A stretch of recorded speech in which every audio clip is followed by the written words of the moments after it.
The crack of bone echoing through the neon-lit diner wasn't the sound of a lowly waitress breaking.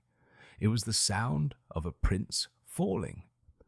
When Caleb Sterling, the fiercely arrogant heir to the North American Lycan king, drove his heavy combat boot into the ribs of a nameless server over a spilled drop of black coffee, he expected a whimper.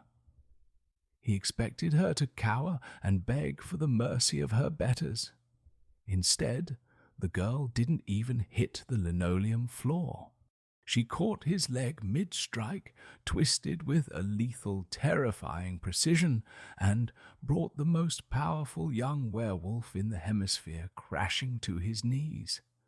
The deafening silence that followed didn't just freeze the diner, it shattered a century-old hierarchy. To the human residents of Crestwood, Washington, the Midnight Grill was just a run-down, 24-hour diner off Interstate 90.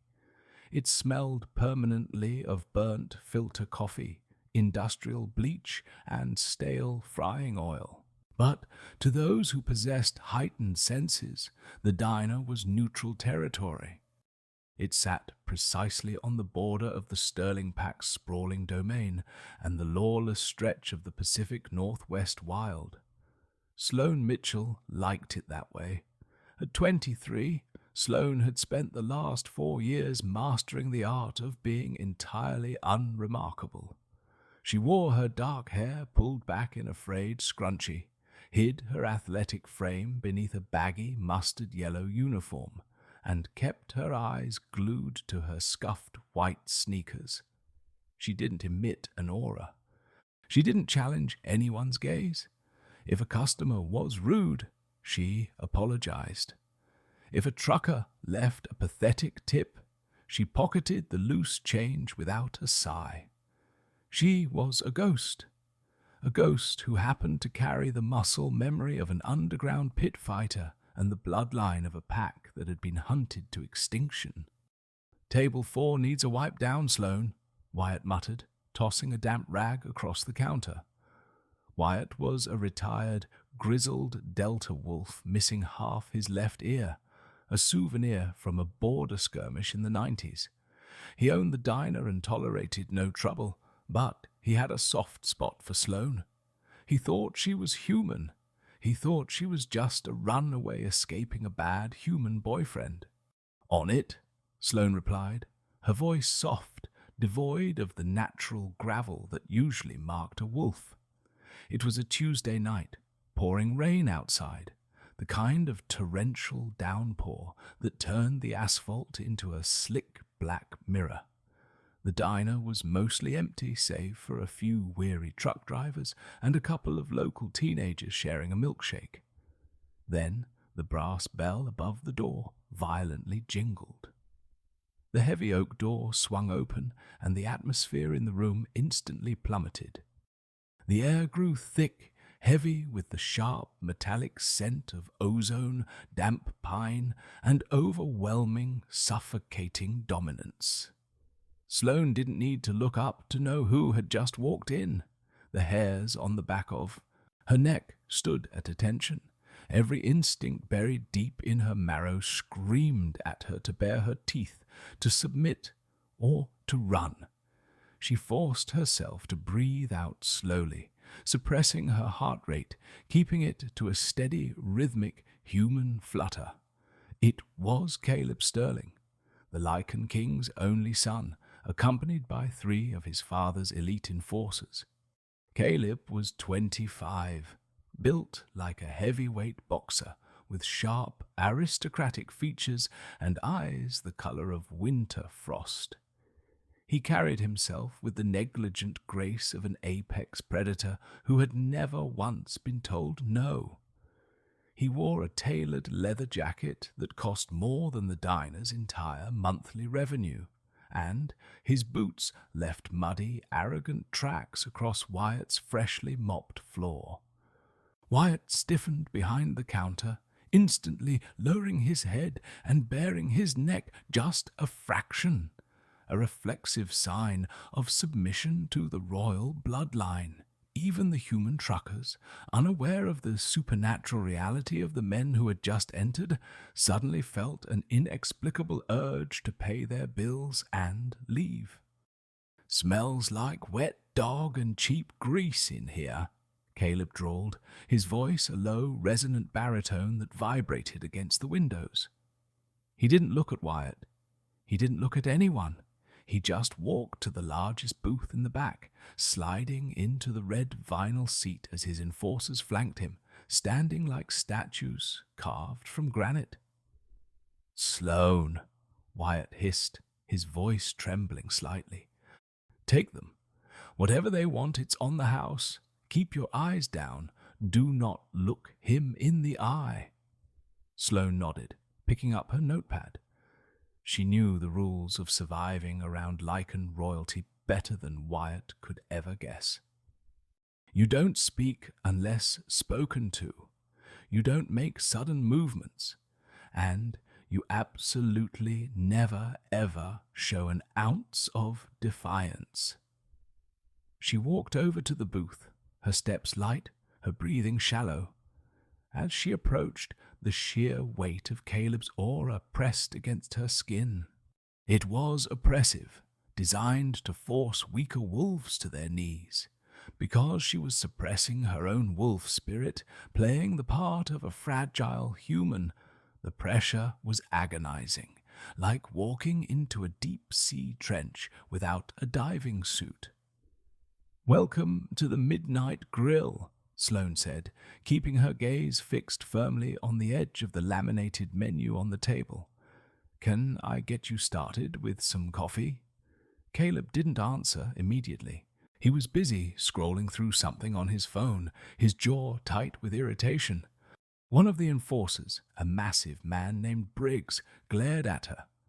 "4 black coffees," Briggs barked, "and bring the pots. The prince has had a long night negotiating with garbage, and his patience is non-existent." "Right away," Sloane murmured. She pivoted smoothly, walking back to the counter, entirely unfazed by the rudeness. It was exactly what she expected. She poured the coffees, placing 4 heavy, thick-rimmed ceramic mugs onto her tray, followed by 2 full, steaming glass carafes. She just had to drop the coffee, walk away, and finish her shift. That was the plan. But destiny, especially in the world of wolves, rarely cares about plans. Sloane returned to the booth, balancing the heavy tray with practiced ease. The tension at the table had escalated in the 2 minutes she was gone.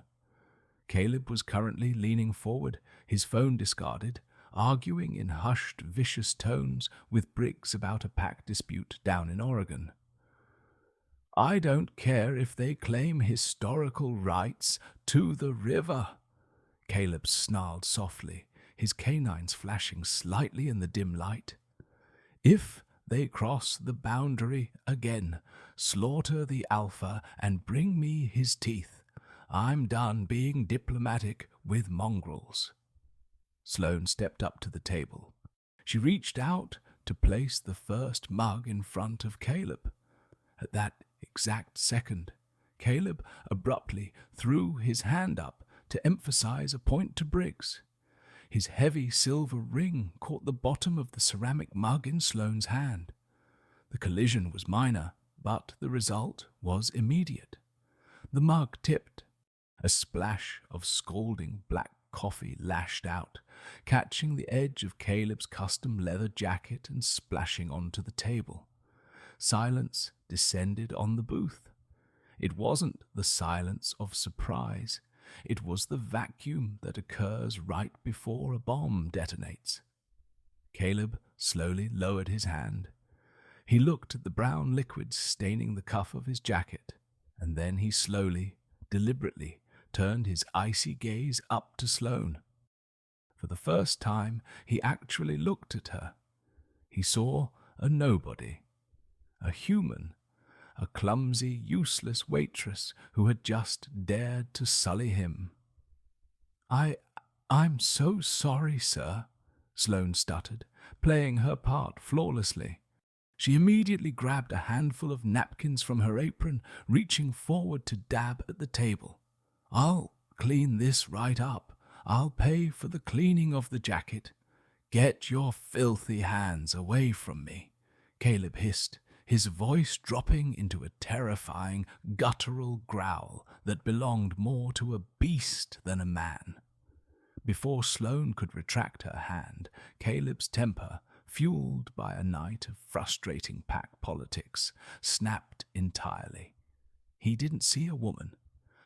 He saw an insect that had bitten him. Without standing up, Caleb shifted his weight, pulling his long leg back, and drove his heavy steel-toed combat boot upward, aiming a vicious, punishing kick directly at Sloane's ribcage. It was a kick designed to launch a grown man across a room. Against a normal human woman, it would have shattered her ribs, punctured her lungs, and likely killed her on impact. Time seemed to slow down for Sloane. In a fraction of a millisecond, her survival instincts overrode her 4 years of hiding. The suppressive walls she built around her inner wolf crumbled. The frail human waitress vanished, replaced instantly by the lethal, hyper-vigilant fighter who had survived the underground arenas of the Blood Moon cartel. Sloane didn't flinch. She didn't scream. As the heavy boot rocketed toward her ribs, she dropped her center of gravity. Her left hand snapped down with the speed of a striking viper, catching Caleb's ankle just inches from her body. The sheer force of his kick rippled up her arm, but she absorbed it, locking her elbow and twisting her hips to redirect the kinetic energy. Caleb's eyes widened in profound, uncomprehending shock. Using his own momentum against him, Sloane yanked his leg forward and sharply twisted his ankle outward at a grotesque angle. A sickening crack echoed through the diner. Caleb let out a roaring gasp of pain as his knee dislocated. But Sloane wasn't done. The lethal muscle memory was in full control. As Caleb pitched forward out of the booth, completely off balance, Sloane stepped in. She drove the heel of her palm upward in a brutal, precise strike, catching Caleb right under the chin. The impact lifted the Lycan Prince completely out of his seat.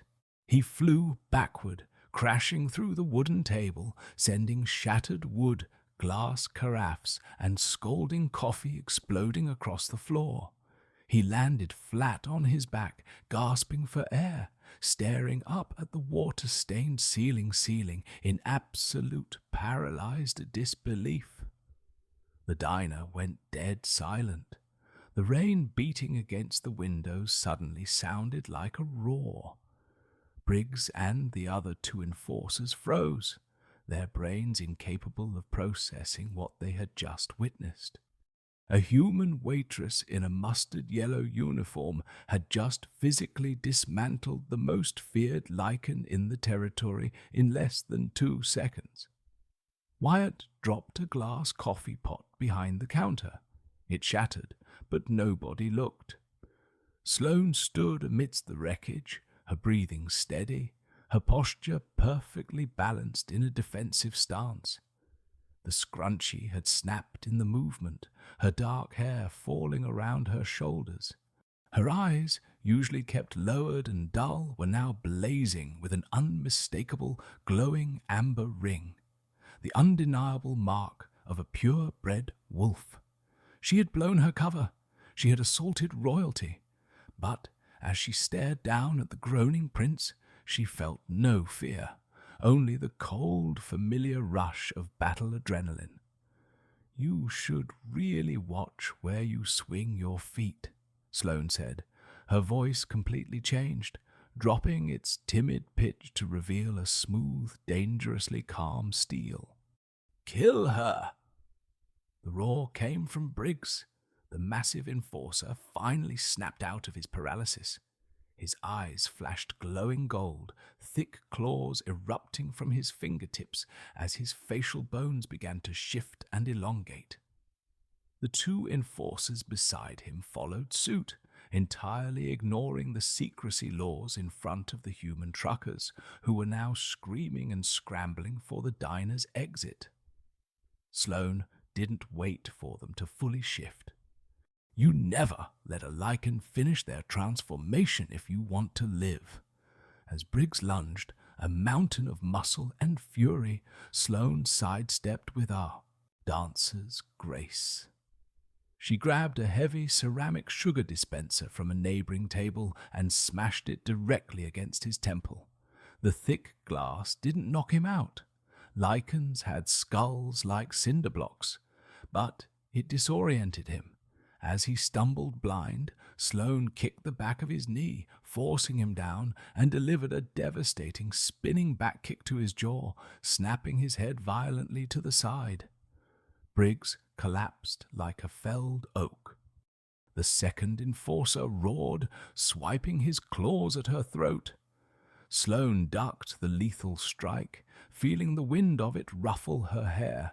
She stepped inside his guard, grabbed his thick wrist, rotated her hips, and hurled the 250-pound man over her shoulder using a flawless judo throw.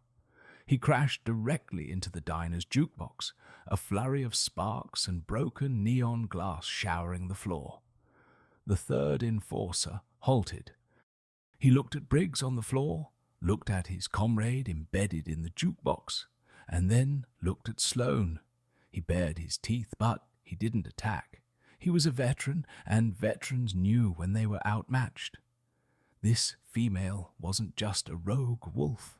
She was an apex combatant, trained to kill efficiently and without hesitation.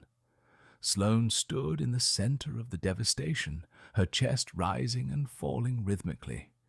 The air was thick with the smell of spilled coffee, ozone, and now the sharp, metallic tang of werewolf blood. Caleb was finally pulling himself up from the wreckage of the table. His knee popped sickeningly as he forced the joint back into place. A perk of their rapid healing factor, though the pain was still agonizing. He wiped a streak of blood from his split chin, his chest heaving with a mixture of sheer fury and profound confusion. He looked at Sloane. Truly looked at her this time. He saw the amber glow fading from her eyes. He saw the fighting stance that belonged in a military arena, not a roadside diner. "Who the hell are you?" Caleb growled, his voice vibrating with lethal intent. He took a step forward, his own eyes burning a bright, majestic gold. "You're no human. You're hiding in my territory. You dare lay hands on your future king?"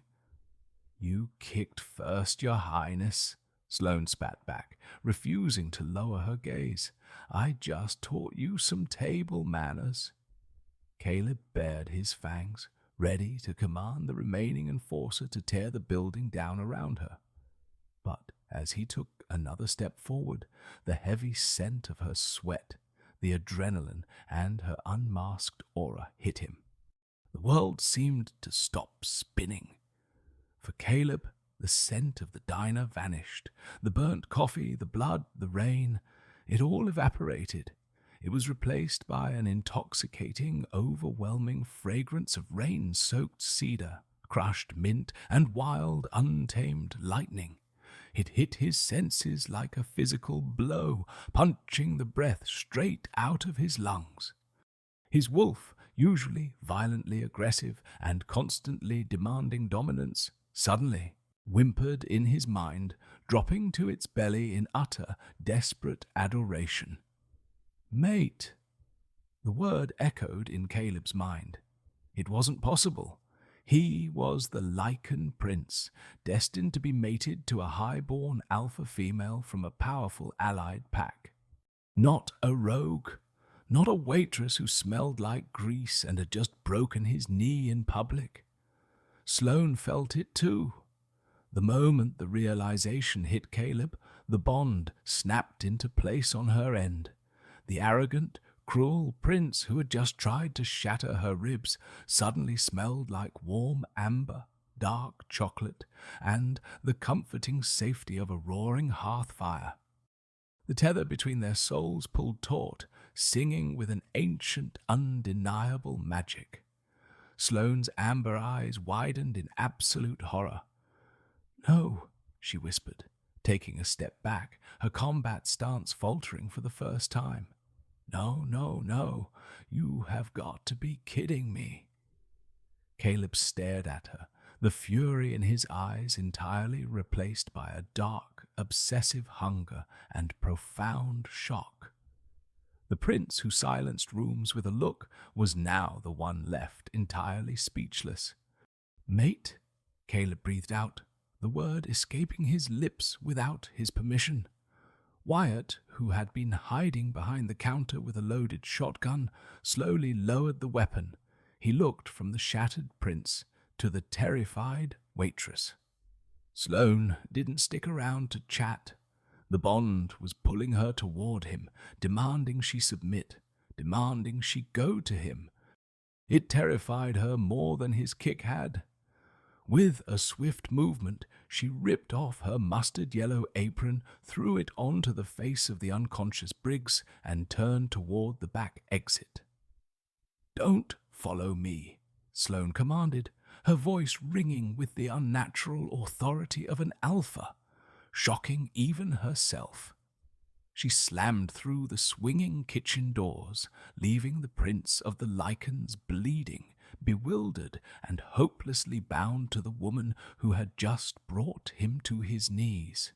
The rain had stopped by the time the black SUV pulled up to the rear entrance of the Sterling Global Logistics skyscraper in downtown Seattle. To the human world, it was a multi-billion-dollar shipping empire. To the supernatural world, it was the heavily fortified seat of the North American Lycan King. Caleb Sterling stepped out of the vehicle, his limp barely noticeable now that his accelerated healing had knitted his dislocated knee back together. But the physical pain was nothing compared to the chaotic inferno raging inside his chest. The mate bond was a living, breathing entity, clawing at his ribs, demanding he turn the car around, tear through Crestwood, and drag the mustard-yellow-clad waitress back to his side. His pride, however, was violently rebelling. He was the prince. He had been publicly humiliated, beaten down in a matter of seconds by a female who smelled like cheap bleach and raw power. He bypassed the grand lobby, taking the private elevator down to the sub-basement levels. The doors chimed open to reveal a sprawling, high-tech surveillance hub humming with server racks and glowing monitors.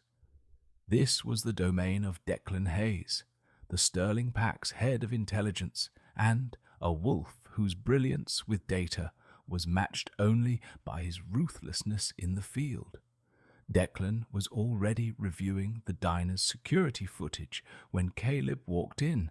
The tracker didn't look up, his green eyes fixed on the screen as he watched Caleb get launched backward through the table for the 10th time. "I'd ask if you're okay," Declan murmured, tapping a key to freeze the frame on Sloane's face right before she struck. "But your ego is bleeding all over my floor."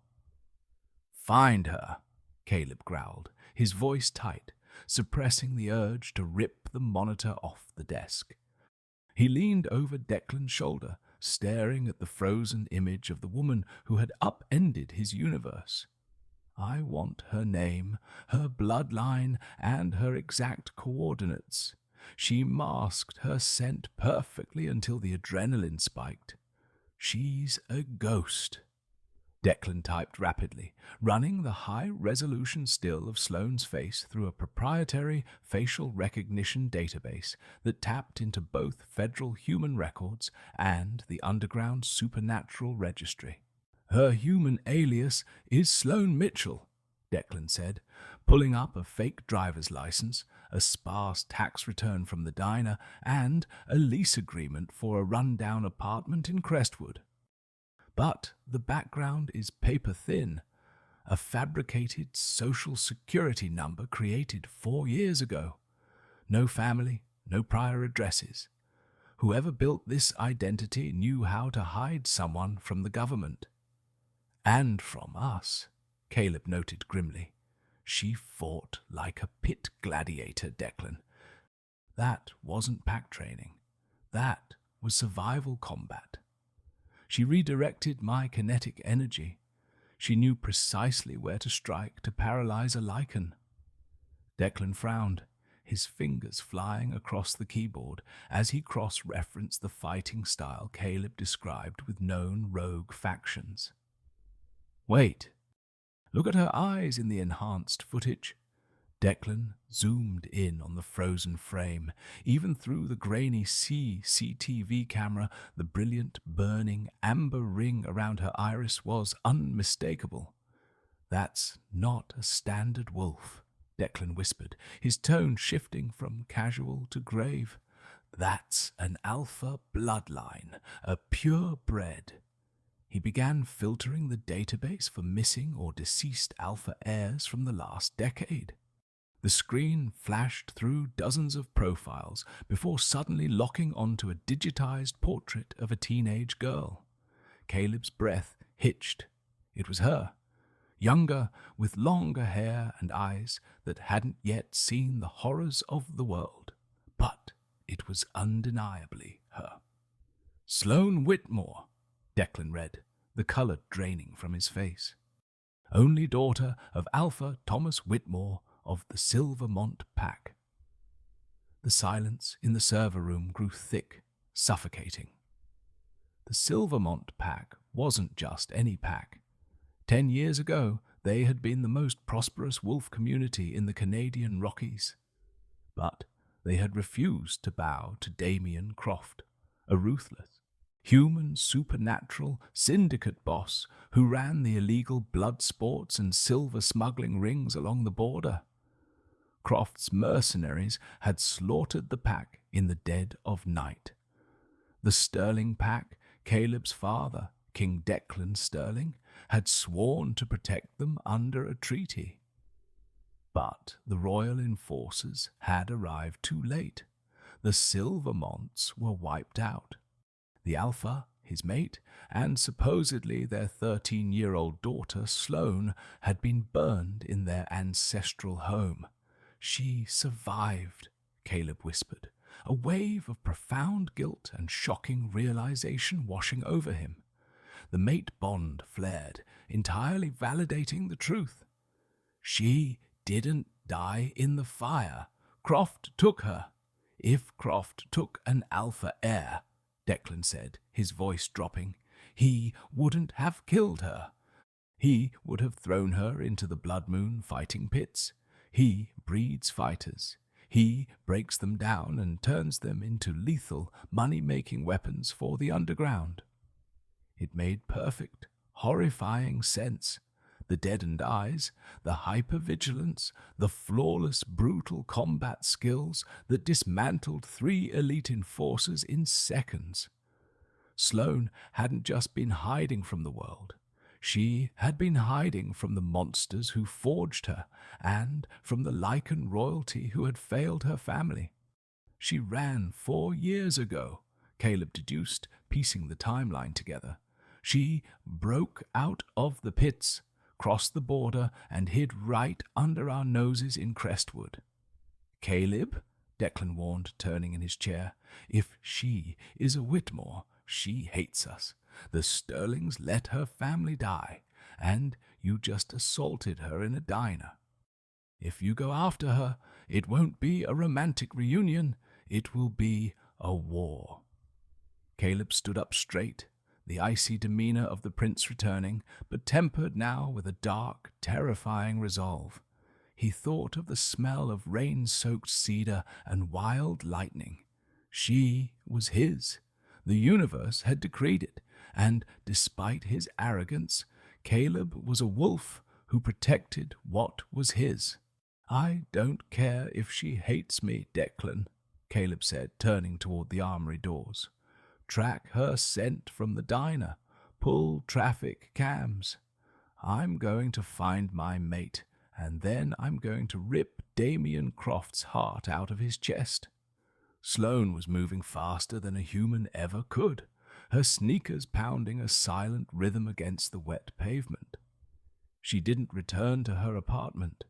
Going home was a rookie mistake, and Sloane hadn't been a rookie since she was 14, bleeding on the dirt floor of a fighting cage. Instead, she ran toward the industrial outskirts of Crestwood, weaving through alleyways and scaling chain-link fences until she reached a dilapidated motel squeezed between a salvage yard and an abandoned textile factory. The neon sign buzzed erratically, spelling out the Starlight Inn. She bypassed the front office and picked the lock of room 114 with a bobby pin from her pocket. The room smelled of stale cigarettes and cheap pine cleaner. She locked the deadbolt, jammed a wooden chair under the doorknob, and collapsed onto the sagging mattress. Her body was trembling, not from exertion, but from the catastrophic shock of the mate bond. "A Sterling?" Sloane whispered to the empty room, her hands burying into her dark hair. Of all the wolves on this cursed continent, it had to be a Sterling.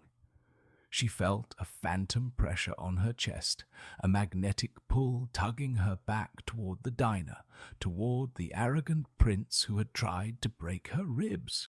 The bond was trying to soothe her, sending waves of warm amber and dark chocolate through her senses. She violently shoved the feeling down, mentally constructing the thick concrete walls she had used to survive the fighting pits. She couldn't afford to feel. Feeling meant vulnerability, and vulnerability meant death. She reached under the mattress, pulling out a hidden tactical duffel bag she had stashed there 2 years ago.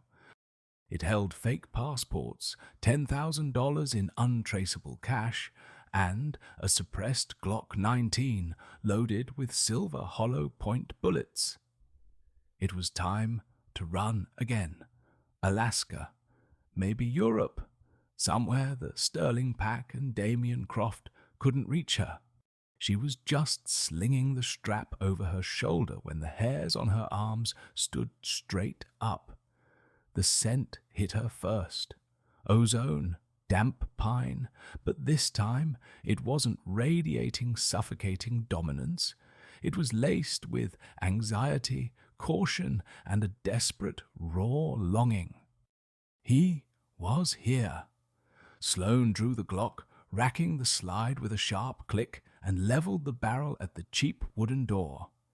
"Sloane!" Caleb's voice was muffled through the wood. It wasn't a command. It was a plea. "Take one more step toward this door, Your Highness, and I'll put a silver bullet through your chest," Sloane called out, her voice dangerously steady. "The wood won't slow it down." "I know," Caleb replied from the other side. "I came alone. No enforcers, no trackers, just me." "Why?" she demanded, her finger resting lightly on the trigger. "Because you're my mate," Caleb said, the words heavy with a vulnerability she hadn't expected from the man who had ordered executions over a spilled coffee. "And because I know who you really are, Sloane Whitmore, heir of Silvermont." Sloane's heart stopped. The gun in her hand wavered for a fraction of a second. The name she hadn't heard in a decade hung in the stagnant air of the motel room like a ghost. "If you know that, then you know you should walk away," Sloane spat, anger flaring hot and bright, masking her panic. Your father let my family burn. Your pack is the reason I spent 6 years fighting for table scraps in Croft's cages. You think a mate bond changes that? You think I'll just fall into your arms? No, Caleb said softly. I don't expect your forgiveness. I expect your fury. What I did tonight at the diner. I was arrogant, I was. Blind. But I swear on my life, I did not know you were a Whitmore. If my father failed yours, I will tear apart the earth to make it right. Sloane scoffed, a bitter, hollow sound. Pretty words from a prince. Before Caleb could respond, the atmosphere in the alleyway outside violently shifted. The scent of ozone and pine was suddenly overwhelmed by the putrid stench of rotting meat, sulphur, and unwashed bodies. It was a scent Sloane knew intimately. It was the scent of Damien Croft's mercenary hounds. Get down! Caleb roared from outside. The wall facing the alleyway didn't just break, it exploded. A heavy, modified pickup truck had reversed at top speed directly into room 114, shattering the plaster, the window, and the cheap brickwork. Sloane dove to the floor as debris rained down around her. Dust and smoke choked the air. Through the gaping hole in the wall, 4 massive figures stepped into the ruined room. They weren't purebred Lycans. They were mutts, genetically enhanced, pumped full of combat stims, and entirely loyal to Damien Croft. Well, well, a raspy voice chuckled from the alley. A tall, impeccably dressed human man stepped out from behind the truck. Damien Croft. His silver-tipped cane tapped against the broken asphalt. I heard a rumor that my prized fighter crawled out of the woodwork to break a prince's knee. You've caused me a lot of lost revenue, little Sloane.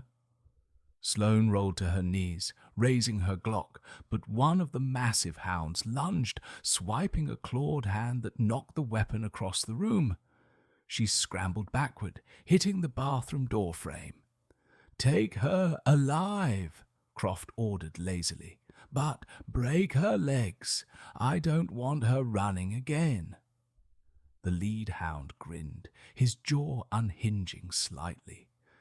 But before he could take another step, the motel room door was violently kicked off its hinges. Caleb didn't just enter the room, he erupted into it. He was fully shifted, a terrifying 8-foot-tall lycanthrope of pure midnight black muscle, his golden eyes blazing with apocalyptic fury.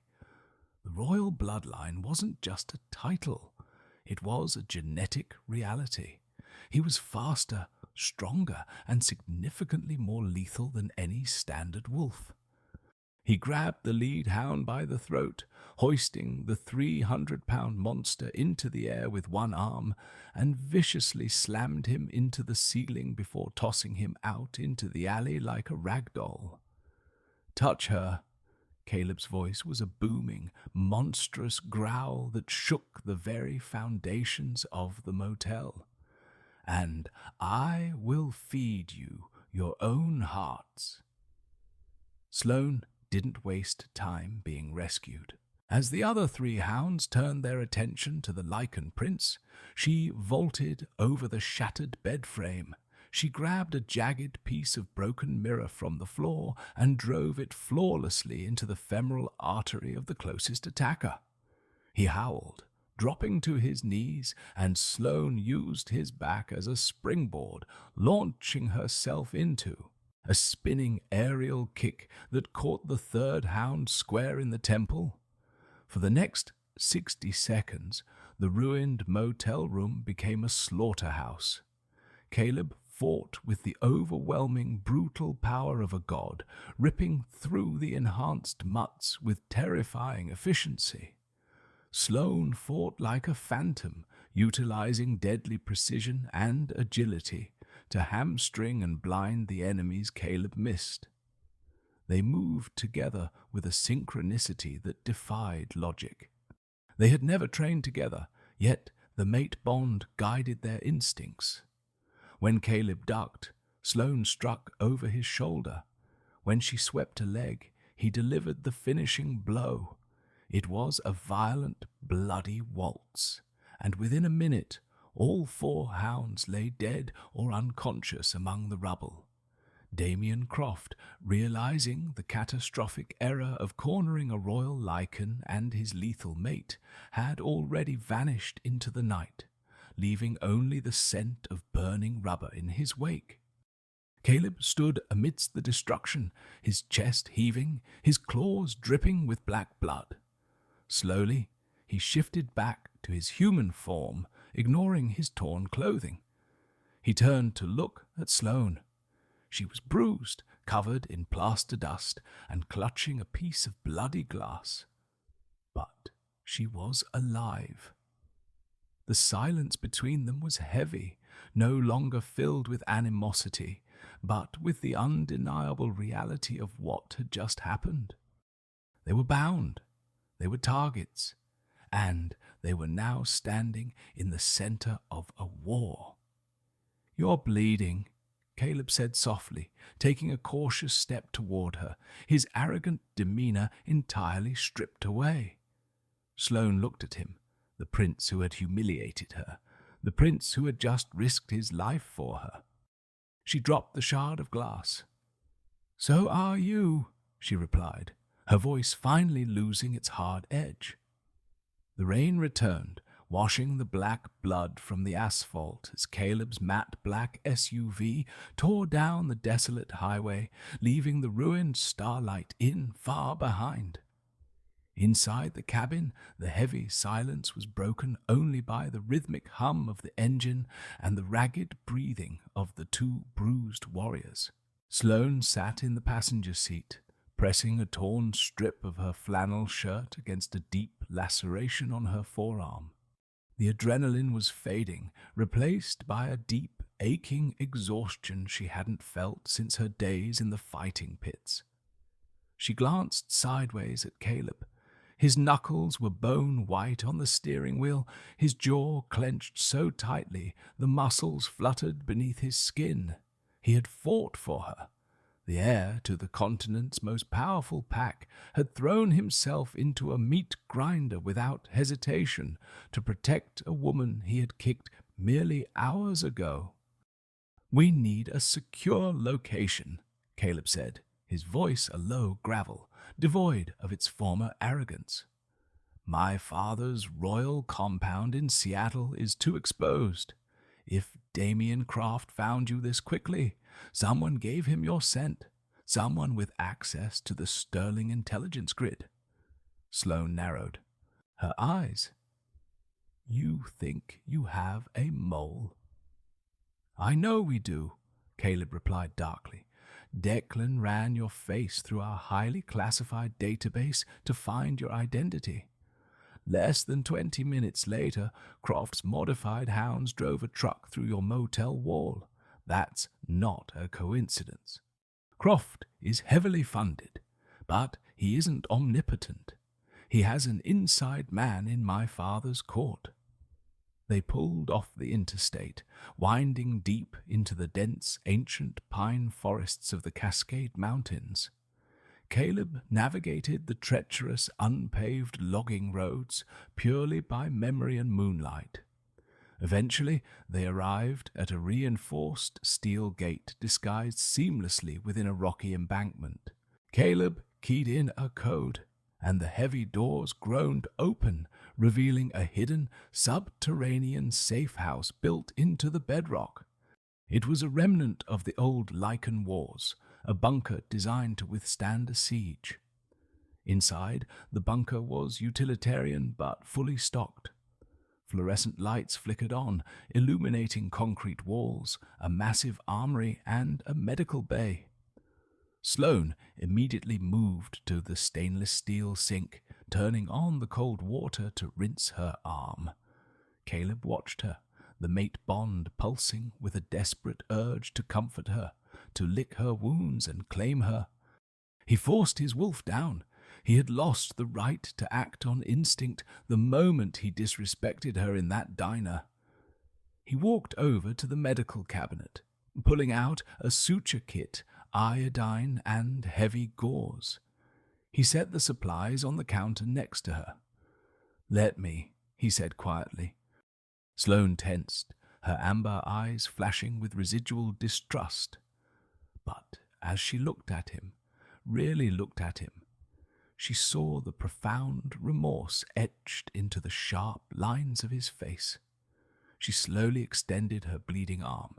As Caleb carefully cleaned and stitched the wound, his touch was impossibly gentle for a man of his monstrous strength.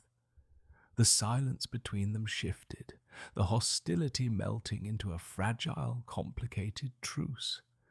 "I was 13 when they came for the Silvermont pack," Sloane said suddenly, her voice hollow, staring at the concrete wall. "My father, Thomas, thought the Sterling Treaty would protect us.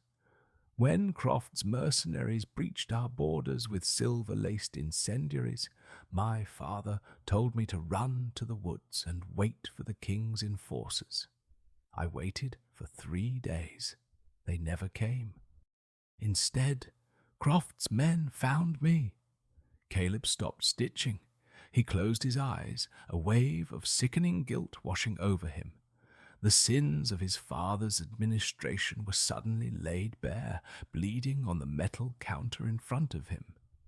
"Croft threw me into the Blood Moon pits," Sloane continued, her voice devoid of emotion, a trauma response forged in hell. "He didn't care that I was an alpha heir. To him, I was just a rare breed of dog to bet on. I spent 6 years fighting rogue wolves, feral vampires, and human gladiators. I learned that royalty is a myth. Titles don't stop. A silver blade, only speed and brutality do." Caleb finished tying off the suture, snapping the thread. He looked up, his icy blue eyes locking with her burning amber ones. "My father ordered the enforcers to march that night," Caleb said, his voice trembling with a terrifying suppressed rage. "I remember it. I was a teenager, but I remember the war horns. They were intercepted halfway to your territory by a massive coordinated rogue ambush. We lost 50 men. By the time they broke through, Silvermont was ash. We thought everyone was dead." Sloane frowned, her tactical mind instantly seeing the glaring flaw. Rogues don't have the discipline or the resources to coordinate a massive ambush against royal enforcers. Someone funded them. Someone gave them your patrol routes. Caleb's phone buzzed on the metal counter. It was a secure, encrypted line from Declan. Caleb put it on speaker. "Tell me you're alive, Your Highness." Declan's voice cracked through the speaker, sounding breathless. "We're in the Cascade Bunker," Caleb replied. "What did you find?" "A ghost trail," Declan said rapidly. "I tore into Croft's offshore financial records. He's been receiving massive, untraceable deposits for the last decade through a web of shell companies. But he got sloppy. I traced one of the holding companies back to a private wealth management firm in Geneva. The primary shareholder is Lord Harrison Sterling." Caleb felt the air leave his lungs. Harrison, his father's younger brother, his own uncle. "Harrison," Caleb whispered, the betrayal burning like acid in his veins. "It makes sense," Sloane said, stepping away from the sink, her combat instincts taking over. "Your uncle wanted your father's throne, but Declan's reign was unshakable. So Harrison partnered with Damien Croft. Harrison gave Croft the patrol routes 10 years ago, ensuring my pack was destroyed, which destabilized the northern border and weakened your father's political standing. In return, Harrison funded Croft's illegal underground empire. And tonight, Declan added grimly, when I ran your face through the system, Harrison's terminal pinged the search. He tipped Croft off to your location at the Starlight Inn. Caleb turned away, placing both hands flat against the cold concrete wall. The roar of his Lycan spirit was deafening. His own blood had conspired to slaughter innocent packs, had funded a human monster, and had nearly killed his mate. When he turned back around, the prince was gone. Only the apex predator remained. "Declan," Caleb commanded, his voice echoing with absolute authority. "Where is Damien Croft right now?" "He's panicking," Declan reported. "He knows the Starlight ambush failed. He retreated to his primary fortress, an abandoned, retrofitted offshore oil rig 50 miles off the Seattle coast. It's a fortress, Caleb. He's called in heavy reinforcements. Croft didn't just hire local muscle. He brought in disgraced, heavily armed ex-contractors from Constellis and Gardaworld, human mercenaries armed with military-grade silver munitions. It's suicide to go in without an army. We don't need an army, Sloane said, stepping into the center of the room. She walked over to the armory wall, grabbing 2 sleek tactical submachine guns and tossing one to Caleb. The heavy suppression of her wolf was entirely gone. Her aura flared, bright and dominant, filling the bunker with the suffocating pressure of a true alpha. An army makes noise. A ghost leaves no trace. Caleb caught the weapon, looking at the fierce, unbroken woman standing before him. She wasn't standing behind him to be protected. She was standing beside him, an equal force of nature. "Let's go hunt," Caleb growled. The storm over the Pacific Ocean was a violent tempest, hurling massive swells against the rusted steel pillars of Damien Croft's offshore fortress. Lightning spider-webbed across the black sky, illuminating the heavily armed Garda-World mercenaries patrolling the catwalks. They carried high-caliber rifles loaded with silver nitrate rounds, their night vision goggles scanning the churning waters below. They were expecting a massive frontal assault from the Sterling Pack Navy. They were expecting war horns and howling. They weren't expecting 2 shadows to scale the blind side of the rig, moving with the silent, lethal grace of nightmares. Sloane pulled herself over the railing of the lower deck, rain slicking her hair to her face. Before the nearest guard could even turn, she crossed the 10-foot gap in a blur, snapping his neck with a brutal twisting strike and catching his body before it hit the metal grate. Caleb dropped down from a crane overhead, landing silently behind 2 more mercenaries. His claws extended, slicing through their Kevlar vests and severing their spinal cords in one fluid, synchronized motion. They moved through the lower levels of the rig like a localized hurricane. They didn't bother shifting into their wolf forms. They needed the tactical agility of their human bodies to navigate the tight corridors. Sloane utilized her Blood Moon pit training to devastating effect, using the tight quarters to redirect the mercenaries' heavy gunfire, turning their own weapons against them. Caleb was a blunt instrument of terror, tearing steel doors off their hinges and shattering the morale of the hired guns before they could even pull their triggers. Within 20 minutes, the lower decks were a graveyard of shattered weapons and unconscious or dead mercenaries. They reached the central command center, a massive reinforced glass dome overlooking the ocean. Inside, Damien Croft stood frantically packing stacks of bearer bonds and encrypted hard drives into a titanium briefcase. 4 heavily modified, hulking Lycan hounds stood between him and the steel blast doors. Caleb didn't bother picking the lock. He stepped back and delivered a devastating, monstrous kick that buckled the reinforced steel, sending the heavy blast doors flying inward. The hounds charged immediately, roaring with chemically induced rage. But Caleb didn't step forward. He stepped aside. Sloane walked through the ruined doorway. She didn't draw a weapon. She simply let her alpha aura off its leash entirely. The sheer, overwhelming pressure of the purebred Silvermont bloodline crashed into the room. It wasn't the arrogant dominance of a prince. It was the ancient, terrifying authority of a queen reclaiming her stolen crown. The 4 genetically enhanced hounds faltered, their knees buckling under the psychological weight of her aura. They whined, their artificial rage breaking against the immovable wall of her lineage. "Stand down," Sloane commanded, her voice vibrating with a power that shattered the glass windows of the dome. The hounds collapsed to the floor, exposing their throats in absolute submission. Damien Croft dropped his briefcase, his arrogant sneer finally melting into sheer, unadulterated terror.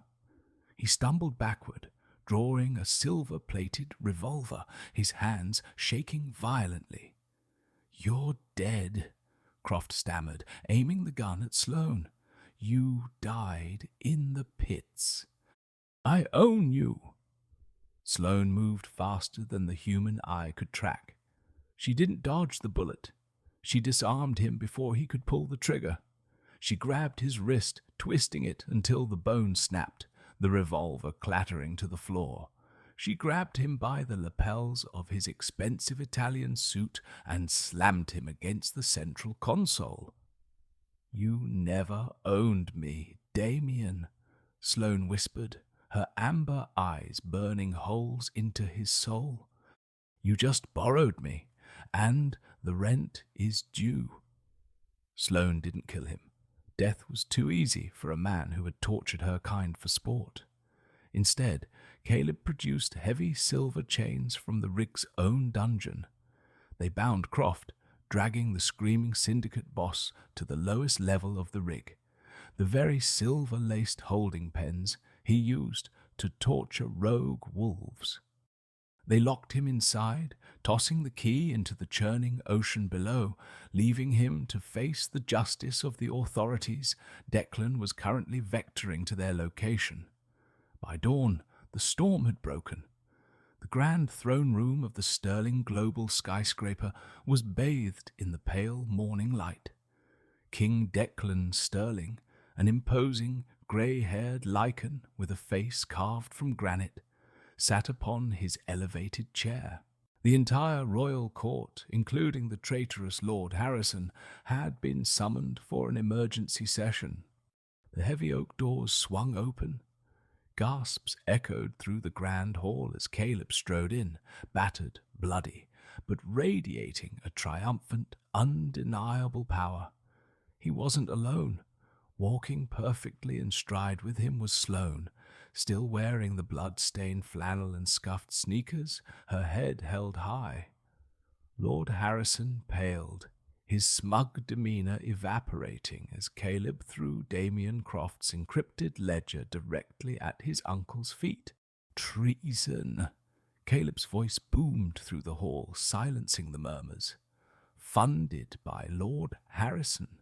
The slaughter of the Silvermont pack, the destabilization of our borders, and the financing of an underground syndicate." King Declan read the top pages of the ledger, his eyes widening in horror as the undeniable proof of his brother's betrayal was laid bare. Before Harrison could even attempt to shift and flee, Declan's royal guards tackled him to the marble floor, dragging him away in heavy silver irons. The king looked up, his gaze falling upon the woman standing beside his son. He recognized the shape of her jaw, the fierce, unyielding amber of her eyes. "Thomas's daughter," King Declan whispered, his voice cracking with a decade of buried guilt. He slowly stood up from his throne, and, to the absolute shock of the entire court, the king of the North American Lycans bowed his head to the young woman in the scuffed sneakers. "We failed you, child. The Sterling Pack owes you a debt that blood and time can never fully repay." Sloane looked at the king, then at the sprawling court of aristocrats who had ignored the suffering of the lower packs for far too long. "You're right, Your Majesty," Sloane said, her voice echoing clearly. "You do owe me, and I am here to collect. I don't want your apologies. I want the Silvermont territory returned to my name. I want the underground fighting rings eradicated, and I want a seat at this table, not as a surviving victim, but as the alpha of my pack." King Declan looked at her, a profound respect dawning in his eyes. "It is yours, Alpha Whitmore. All of it." Caleb stepped forward, turning to face Sloane. The arrogance of the prince who had walked into that diner was dead, replaced by a man who had finally found an equal. He didn't ask her to submit to the mate bond. He didn't demand she stand behind him as his future queen.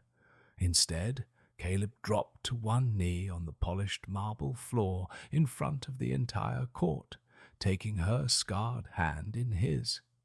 "I submit to you, Alpha," Caleb said softly, the bond between them flaring into a brilliant, undeniable inferno of mutual respect, love, and untamed power. "If you will have me." Sloane looked down at the prince who had broken her ribs, fought for her life, and helped her burn her demons to the ground. A small, genuine smile finally broke through the hardened mask she had worn for a decade. "Get up, Caleb," she murmured, pulling him to his feet. "We have an empire to rebuild." The tale of the Lycan Prince and the hidden Alpha is a stark reminder that karma never loses an address. Damien Croft built an empire on the broken backs of others, only to be devoured by the very monsters he created. The arrogance of the Sterling Pack was brought to its knees not by an army, but by a mistreated waitress who refused to stay down. True justice doesn't always wear a royal crown. Sometimes it wears a mustard yellow uniform and scuffed sneakers. Sloane Whitmore reclaimed her bloodline's legacy, proving that you can bury a survivor, but you can never keep them from clawing their way back to the light.